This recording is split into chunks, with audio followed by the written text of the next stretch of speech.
ರಾಜ್ಯ ಕಾಂಗ್ರೆಸ್ನಲ್ಲಿ ಈ ಪವರ್ ಶೇರಿಂಗ್ ಫೈಟ್ ನಡೀತಾ ಇದೆಯಲ್ಲ, ಒಂದು ಸ್ಪೆಸಿಫಿಕ್ ವಿಚಾರ ಅದು ಸಿದ್ದರಾಮಯ್ಯನವರಿಗೆ ಮತ್ತು ಹೈಕಮಾಂಡ್ ಅವರಿಗೆ ಮನಸ್ಸಿನಲ್ಲಿದೆ.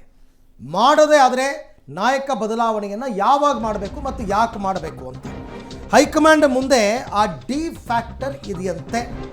ಏನದು ಡಿ ಫ್ಯಾಕ್ಟರ್ ಅಂತಂದರೆ ನೋಡ್ತಾ ಹೋಗೋಣ.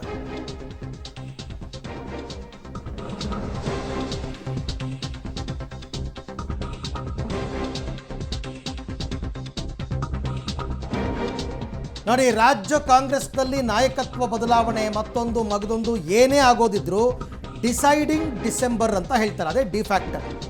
ಡಿಸೆಂಬರ್ನಲ್ಲಿ ಬರೆಯಲಿದ್ದಾರೆ ಲಾಂಗೆಸ್ಟ್ CM ದಾಖಲೆ ಸಿದ್ದರಾಮಯ್ಯನವರು. ದೇವರಾಜ ಅರಸು ಆದ ನಂತರ 7 ವರ್ಷ 238 ದಿನ ದೇವರಾಜ ಅರಸು, ಅದಕ್ಕಿಂತ ಜಾಸ್ತಿ ಅಂದರೆ ಹೈಯೆಸ್ಟ್ ಇವ್ರದೇ ಆಗುತ್ತೆ. ಆ ಬಳಿಕ ಸಿದ್ದರಾಮಯ್ಯನವ್ರ ನಡೆ ಏನು? ಆಕ್ಚುಲಿ ಜನವರಿ 6ನೇ ತಾರೀಕು 2026 ತನಕ ಇದ್ರೆ ಮಾತ್ರ ರೆಕಾರ್ಡ್ ಬ್ರೇಕ್ ಮಾಡೋಕ್ಕಾಗೋದು. ಡಿಸೈಡ್ ಮಾಡೋದು ಅಂತ. ಸೊ DKಶಿಗೆ ಅಷ್ಟೇ ಅಲ್ಲ, ಕಾಂಗ್ರೆಸ್ ಹೈಕಮಾಂಡ್ಗೂ ಈಗ ಢವ ಇದೆ. ಅಸಲಿ ಆಟದ ತನಕ ಹೈಕಮಾಂಡ್ಗೆ ಇದೆ ಧರ್ಮಸಂಕಟ. ಸೊ ಸಿದ್ದರಾಮಯ್ಯನವರು ಅದನ್ನೇ ಕೇಳ್ಕೊತಾ ಇದ್ದಾರಂತೆ. ನಾನು ಅದನ್ನೇ ಹೇಳಿದ್ದು, ನೋಡ್ರಪ್ಪ, ಸೈಲೆಂಟಾಗಿ ಇದ್ದುಬಿಡಿ, ಎಲ್ಲ ಯಾರು ಏನೂ ಮಾತಾಡೋಕ್ಕೆ ಹೋಗಬೇಡಿ. ನಾ ಪದೇ ಪದೇ ಹೇಳಿದ್ದೀನಿ ಹೈಕಮಾಂಡ್ ಮುಂದೆ, ಅಲ್ಲ ಜನರ ಮುಂದೆ ಹೇಳಿದ್ದೀನಿ, ಹೈಕಮಾಂಡ್ ನಿರ್ಧಾರಕ್ಕೆ ನಾವು ಬದ್ಧ ಅಂತ. ಅದೊಂದು ಮನಸ್ಸಲ್ಲಿದೆ. ಕರ್ನಾಟಕ ರಾಜ್ಯದಲ್ಲಿ ದೀರ್ಘಕಾಲ ಮುಖ್ಯಮಂತ್ರಿ ಆಗಿದ್ದ ವ್ಯಕ್ತಿ ಸಿದ್ದರಾಮಯ್ಯ ಅಂತಕ್ಕಂಥ ದಾಖಲೆ ನಂದಾಗಬೇಕು, ಅದಾದಮೇಲೆ ನಾನೇ ಬಿಟ್ಕೊಡ್ತೀನಿ ಅಂತ ಏನೋ ಒಂದಷ್ಟು ಹೇಳಿದಾರಂತೆ. ಅದು ಬಿಟ್ಟು ಮತ್ತೆ ಸೆಪ್ಟೆಂಬರ್ ಕ್ರಾಂತಿ, ಅಕ್ಟೋಬರ್ ಕ್ರಾಂತಿ, ನವೆಂಬರ್ ಕ್ರಾಂತಿ ಅಂದ್ಕೊಂಡು ಯಾಕೆ ಹೇಳ್ತೀರಾ? ಎಲ್ಲ ಬಣದವರು ಸೈಲೆಂಟ್ ಆಗಿರಿ, ಯಾವ ಟೈಮ್ಗೆ ಏನಾಗಬೇಕು ಅದು ಆಗುತ್ತೆ. ಆಮೇಲೆ ಸಿದ್ದರಾಮಯ್ಯನವರು ಮೊದಲ ಟರ್ಮ್ನಲ್ಲಿ ಇದ್ದಷ್ಟು ಹಠವಾದಿಯಾಗಿಲ್ಲ ಅವರೀಗ. ಅವರೇ ಹೇಳಿದ್ದಾರೆ, ನನ್ನ ರಾಜಕೀಯದ ಸಂಧ್ಯಾ ಕಾಲದಲ್ಲಿ ನಾನಿದ್ದೀನಿ, ಗೌರವಯುತವಾಗಿ ಬಿಟ್ಟುಕೊಡ್ತೀನಿ ಅಂತೆಲ್ಲ ಹೇಳಿದಾರಂತೆ. ಈ ಬಗ್ಗೆ ಮತ್ತಷ್ಟು ಮಾಹಿತಿ ನನ್ನ ಕೊಲೀಗ್ ಮಸೂದ್ ಅವರಿಂದ ಪಡ್ಕೊಳ್ಳೋಣ. ಮಸೂದ್, ಒಂದು ವೇಳೆ ಇದೇ ನಿರ್ಣಾಯಕ ಅಂಶ ಆದರೆ, ಅಂದರೆ ಅತಿ ದೀರ್ಘಕಾಲ ಮುಖ್ಯಮಂತ್ರಿ ಆಗಿದ್ದರು ಸಿದ್ದರಾಮಯ್ಯ ಅನ್ನೋ ದಾಖಲೆ ಅವ್ರ ಹೆಸರಿಗೆ ಆಗಬೇಕು ಅನ್ನೋದಾದರೆ ಇಷ್ಟೆಲ್ಲ ಯಾಕೆ ನಡಿಬೇಕು? ಎಲ್ರಿಗೂ ಗೊತ್ತಿರೋ ಅಂಥ ವಿಚಾರನೆ, ಅದನ್ನು ಹೇಳಿಬಿಟ್ಟು ಆ ರೆಕಾರ್ಡ್ ಆದಮೇಲೆ ನಾನೇ ಬಿಟ್ಕೊಡ್ತೀನಿ ಅಂತ ಹೇಳಬಹುದಾಗಿತ್ತು. ಇಷ್ಟು ಗೊಂದಲ ಯಾಕೆ ಕಾಂಗ್ರೆಸ್ನಲ್ಲಿ ಅಂತ? ಅರವಿಂದ್, ಕಾಲು ತುಳಿತ ಪ್ರಕರಣ ಆದ ನಂತರ ಡೆಲ್ಲಿಗೆ ಹೋಗಿದ್ರು. ಕೆಲವೇ ದಿನಗಳ ನಂತರದಲ್ಲಿ ಇವತ್ತು ಮತ್ತೆ ಮುಖ್ಯಮಂತ್ರಿಗಳು ಡೆಲ್ಲಿಗೆ ಹೋಗಿದ್ದಾರೆ. ಈಗಾಗಲೇ DCM ಅವರು ಡೆಲ್ಲಿನಲ್ಲಿದ್ದಾರೆ. ಮತ್ತೆ CM ಜಂಜಾಟ ಸಂಬಂಧಪಟ್ಟಂಥ ಪಂಚಾಯಿತಿ ಹೈಕಮಾಂಡ್ಗಳಲ್ಲಿ ಚರ್ಚೆ ಆಗುವ ಹಂತಕ್ಕೆ ಬಂದಿದೆ. ಏನು ಚರ್ಚೆ ಆಗುತ್ತೆ, ಏನು ರಿಸಲ್ಟ್ ಬರುತ್ತೆ ಅನ್ನುವಂಥದ್ದು ಒಂದು ಕಡೆ ಒಂದು ರೀತಿ ದೊಡ್ಡ ಮಟ್ಟದ ಕುತೂಹಲ. ಆದರೆ ಸದ್ಯದ ಮಟ್ಟಿಗೆ ಏನೇ ಆದರೂ ಕೂಡ ಅರಸು ಅವರ ದಾಖಲೆ ಮುರಿದ ನಂತರವೇ ಮುಂದಿನ ತೀರ್ಮಾನ ಅನ್ನುವಂತಹ ಒಂದು ನಿಲುವಿಗೆ ಮುಖ್ಯಮಂತ್ರಿಗಳು ಬಂದಿದ್ದಾರೆ. ಅಂದರೆ 7 ವರ್ಷ 7.5 ತಿಂಗಳು, ಅಂದರೆ 7 ವರ್ಷ 238 ದಿನ, ಜನವರಿ ಇನ್ನೂ ಡಿಸೆಂಬರ್ ಕಂಪ್ಲೀಟ್ ಮಾಡಿ ಜನವರಿ ಎಂಟ್ರಿ ಆಗಬೇಕು. ಅಲ್ಲಿವರೆಗೂ ಕೂಡ ಏನೇ ಆದರೂ ಕೂಡ ಶತಾಯಗತೆ ಅಧಿಕಾರದಿಂದ ಇಳಿಯೋದಿಲ್ಲ ಅನ್ನುವಂಥದ್ದು ಒಂದು ನಿರ್ಧಾರ. ಇನ್ನೊಂದು, ಅನಂತರ ಚರ್ಚೆ ಮಾಡೋಣ ಅನ್ನುವಂತಹ ಒಂದು ನಿಲುವಿನಲ್ಲಿ ಮುಖ್ಯಮಂತ್ರಿಗಳಿದ್ದಾರೆ.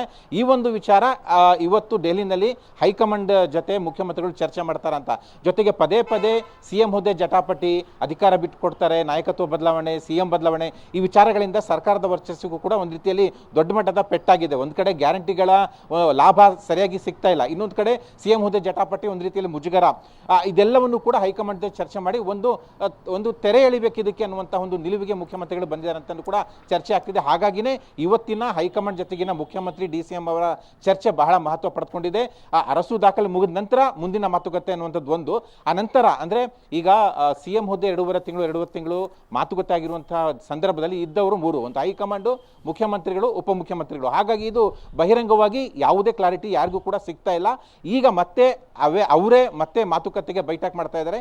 ಏನು ಚರ್ಚೆ ಆಗುತ್ತೆ ಅನ್ನುವಂಥದ್ದು ಕೂಡ ಕಾದು ನೋಡಬೇಕು. ಒಟ್ಟಾರೆಯಾಗಿ ಕಾಂಗ್ರೆಸ್ನಲ್ಲಿ ಪದೇ ಈ ಥರ ಆಗ್ತಾ ಇರೋ ಹಿನ್ನೆಲೆಯಲ್ಲಿ ದೊಡ್ಡ ಕುತೂಹಲ ಮೂಡಿದೆ. ಈಗ 2.5 ವರ್ಷ ಆದ ನಂತರ ಬಿಟ್ಕೊಡಲ್ವ ಅನ್ನುವಂಥದ್ದು ಒಂದು, ಅರಸು ದಾಖಲೆಯನ್ನು ಮುರಿತಾರ ಮುಖ್ಯಮಂತ್ರಿಗಳು ಅನ್ನುವಂಥದ್ದು ಒಂದು. ಅರವಿಂದ್, ಇಲ್ಲಿ ಬಹಳ ಇಂಪಾರ್ಟೆಂಟ್ ಆಗಿ ಮಸೂದ್, ಮುಖ್ಯಮಂತ್ರಿಗಳು ಪದೇ ಹೇಳ್ತಾ ಇದ್ದಿದ್ದು ದೇವರಾಜ ಅರಸು ಅವರ ಜೊತೆಗೆ ನನ್ನ ರಾಜಕಾರಣವನ್ನು ನೋಡ್ತೀನಿ ಅಂತ, ಸೊ ಪ್ಯಾರಲಲ್ ಆಗಿ ನೋಡ್ತೀನಿ ಅಂತ ಇದ್ರು. ಸೊ ಹೀಗಾಗಿ ಜನವರಿ ಬೇಕೇ ಬೇಕು ನಮಗೆ. ಬಟ್ ಅಧಿಕಾರ ಹಂಚಿಕೆಯ ಸೂತ್ರ ಸ್ಮೂತ್ ಆಗಿ ನಡೆಯುತ್ತಾ? ಜನವರಿ ಆದ ನಂತರ ಕೂಡ ಸ್ಮೂತ್ ಆಗಿ ನಡೆಯೋ ಸಾಧ್ಯತೆ ಇದೆಯಾ? ಒಂದು ವೇಳೆ ಇವ್ರದ್ದು ಈ ಕಂಡೀಷನ್ ಒಪ್ಕೊಂಡ್ರು ಅಷ್ಟು ಸ್ಮೂತ್ ಆಗಿರುತ್ತಾ ಇದು? ಖಂಡಿತವಾಗಿಯೂ ಕೂಡ ಈ ಒಂದು ವಿಚಾರ ಸ್ಮೂತಾಗಿ ನಡೆಯೋಕ್ಕೆ ಸಾಧ್ಯನೇ ಇಲ್ಲ. ಯಾಕೆಂದರೆ ಉಪಮುಖ್ಯಮಂತ್ರಿಗಳು ಒಂದು ರೀತಿಯಲ್ಲಿ ಎಲ್ಲವನ್ನು ಕೂಡ ಹೈಕಮಾಂಡ್ ಮೇಲೆ ಹಾಕಿದ್ದಾರೆ. ಹೈಕಮಾಂಡ್ ದಾಳವನ್ನು ಆವಾಗ ಪ್ರಯೋಗ ಮಾಡ್ತಾ ಇದ್ದಾರೆ. ಆದರೆ ಅವರ ಬೆಂಬಲಿಗರು ಮಾತ್ರ ಮುಖ್ಯಮಂತ್ರಿಗಳು ಇಳಿಬೇಕು ಅಂತಿದ್ದಾರೆ. ಇತ್ತ ಸಿದ್ದರಾಮಯ್ಯನವರ ಬೆಂಬಲಿಗರು ಕೂಡ ಇವರೇ ಮುಂದುವರಿತಾರೆ ಅನ್ನುವಂಥ ಹೇಳಿಕೆಗಳನ್ನ ಪದೇ ಕೊಡ್ತಾ ಇದ್ದಾರೆ. ಇವರಿಬ್ಬರು ಕೂಡ ಮೇಜರ್ ಹೇಳಿಕೆಗಳನ್ನ ಕೊಡ್ತಾ ಇಲ್ಲ. ಮುಖ್ಯಮಂತ್ರಿಗಳು ಮತ್ತು ಉಪಮುಖ್ಯಮಂತ್ರಿಗಳು ಹೈಕಮಾಂಡ್ ಸಮ್ಮುಖದಲ್ಲಿ ಮತ್ತೊಂದು ಸುತ್ತಿನ ಮಾತುಕತೆ ಇವತ್ತಾಗುತ್ತಲ್ಲ, ಏನಾಗುತ್ತೆ, ಒಂದು ರೀತಿಯಲ್ಲಿ ಒಪ್ಪಂದ ಮತ್ತೆ ಆಗುತ್ತಾ ಅನ್ನುವಂಥ ಚರ್ಚೆಗಳು ಕೂಡ ನಡೀತಾ ಇದ್ದಾವೆ. ಏನೇ ಆದರೂ ಕೂಡ ಯಾವುದು ಕೂಡ ಸುದೀರ್ಘ ಒಂದು ರೀತಿಯಲ್ಲಿ ಸುಲಲಿತವಾಗಿ ನಡೆಯೋಕ್ಕೆ ಸಾಧ್ಯನೇ ಇಲ್ಲ. ಈ 2 ವರ್ಷದಲ್ಲೇ ನಾವು ನೋಡ್ತಾ ಇದ್ದೀವಿ, ಪದೇ ಜಟಾಪಟಿ ಆಗಿದೆ, ಪದೇ ಸಂಘರ್ಷ ಆಗಿದೆ, ಒಂದು ರೀತಿಯಲ್ಲಿ ವೈಮನಸ್ಸೆ ಆಗಿದೆ, ಮತ್ತು ಹೈಕಮಾಂಡ್ ಮಧ್ಯೆ ಎಂಟ್ರಿ ಆಗಿ ರಾಜಿ ಪಂಚಾಯತಿ ಮಾಡ್ತಾ ಇದೆ. ಹಾಗಾಗಿ ಈಗ ಮುಖ್ಯಮಂತ್ರಿಗಳು ಇವತ್ತಿನ ಏನು ಮಾತುಕತೆ ಇದೆ, ಒಂದು ರೀತಿ ನಿರ್ಣಾಯಕ ಹಂತಕ್ಕೆ ಬರುತ್ತಾ ಅನ್ನುವಂಥ ಕುತೂಹಲ ಮನೆ ಮಾಡಿದೆ. ಇವತ್ತಿನ ಮಾತುಕತೆಯಲ್ಲೂ ಕೂಡ ಏನು ನಿರ್ಣಾಯಕ ಹಂತದ ರಿಸಲ್ಟ್ ಬರಲಿಲ್ಲ ಅಂದರೆ ಇದು ಹೀಗೆ ಮುಂದುವರಿಯುತ್ತೆ ಅನ್ನುವಂಥ ಸುಳಿವು ಕೂಡ ಸಿಕ್ದಂಗೆ ಆಗುತ್ತೆ. ಒಟ್ಟಾರೆಯಾಗಿ 1-2.5 ವರ್ಷ ಏನಾಗುತ್ತೆ ಆ ನಂತರ ಅನ್ನುವಂಥದ್ದು, ಇನ್ನೊಂದು ಅರಸು ದಾಖಲೆ ಮುರಿತಾರ ಅನ್ನುವಂಥದ್ದು. ಹೈಕಮಾಂಡ್ ಅಂತೂ ಇವರ ಅರಸು ದಾಖಲೆ ಮುರಿಯೋದಕ್ಕೆ ಅವಕಾಶ ಮಾಡಿಕೊಡುತ್ತೆ. ಯಾಕಂದರೆ ಏನೇ ತೀರ್ಮಾನ ಆದರೂ ಕೂಡ ಡಿಸೆಂಬರ್ನಲ್ಲಿ ತೀರ್ಮಾನ ಆಗಲಿ ಅಥವಾ ಜನವರಿನಲ್ಲಿ ತೀರ್ಮಾನ ಆಗಲಿ, ತೀರ್ಮಾನ ಆದ ತಕ್ಷಣ ಇವರು ಸೀಟ್ ಬಿಟ್ಕೊಡೋದಿಲ್ಲ. ಒಂದು ವೇಳೆ ತೀರ್ಮಾನ ಆದ್ರ ನಂತರನೂ ಕೂಡ ರಾಜ್ಯದಲ್ಲಿ ಕಾಂಗ್ರೆಸ್ನಲ್ಲಿ ಏನು ಬದಲಾವಣೆ ಆಗುತ್ತೆ, ಏನು ಸಂಚಲನ ಆಗುತ್ತೆ, ಅದೆಲ್ಲವೂ ಕೂಡ ಪರಿಗಣಿಸುತ್ತೆ ಹೈಕಮಾಂಡ್. ಹಾಗಾಗಿ ಏನಾಗುತ್ತೆ ಅನ್ನುವಂಥ ಕುತೂಹಲ ಮನೆ ಮಾಡಿದೆ. ಒಟ್ಟಾರೆಯಾಗಿ ಕಾಂಗ್ರೆಸ್ನಲ್ಲಿ ಒಂದು ರೀತಿಯಲ್ಲಿ ಇದು ದೊಡ್ಡ ಮಟ್ಟದಲ್ಲಿ ಹಿನ್ನಡೆಗೂ ಕೂಡ ಕಾರಣ ಆಗಿದೆ. Mamata, right, thank you Masood, ತಮ್ಮೆಲ್ಲ ಮಾಹಿತಿಗೆ ಧನ್ಯವಾದ. ಸಿದ್ದರಾಮಯ್ಯನವರು ಕೂಡ ತುಂಬ ತಾಳ್ಮೆಯಿಂದ ಇದ್ದಾರೆ. ಅದಕ್ಕೆ ಹೇಳಿದ್ದು, ಸೈಲೆಂಟ್ ಆಗಿದ್ದರಷ್ಟೇ ಎಲ್ಲ, ವೈಲೆಂಟ್ ಆದರೆ ಏನೂ ಇಲ್ಲ, ಆ ಥರ ಸಂದೇಶವನ್ನು ಸಿದ್ದರಾಮಯ್ಯನವರು ಕೊಟ್ಟು ಬರ್ತಾರಾ? ಕಾದು ನೋಡೋಣ.